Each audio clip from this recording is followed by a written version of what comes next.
यह बात उस समय की है जब स्वामी विवेकानंद छोटे थे। स्वामी विवेकानंद के बचपन का नाम नरेंद्र था।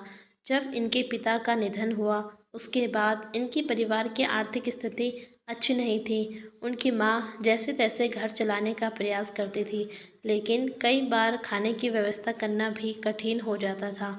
बालक नरेंद्र को कई बार भूखे पेट रहना पड़ता था। वे अपनी माँ से ये कहकर घर से बाहर निकल जाते थे कि उन्हें कहीं और भोजन के लिए जाना है, लेकिन असल में वे खाली पेट ही गलियों में घूमते फिरते थे।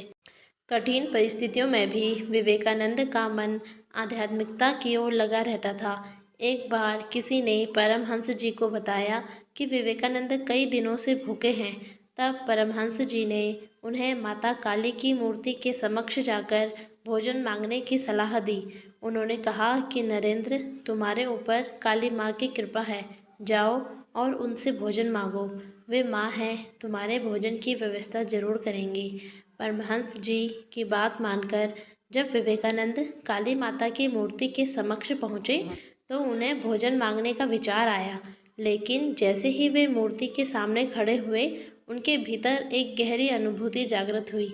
उन्हें एहसास हुआ कि जब माँ स्वयं उनके सामने है और शांति और आनंद प्रदान कर रही है, तो फिर भोजन जैसी छोटी चीज़ क्यों मांगनी चाहिए।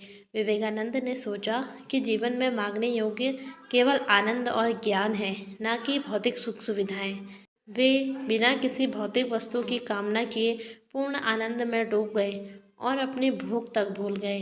बाद में जब ये बातें स्वामी विवेकानंद ने परमहंस जी को बताई तो वो भावुक हो गए और बोले कि नरेंद्र, तुम समझ गए कि जीवन में किससे क्या मांगना चाहिए। दोस्तों, इस कहानी से हमें यह सीख मिलती है कि भौतिक सुख सुविधाएं तो हम अपनी मेहनत से भी प्राप्त कर सकते हैं, लेकिन भगवान से हमें आत्मविश्वास और ज्ञान मांगना चाहिए।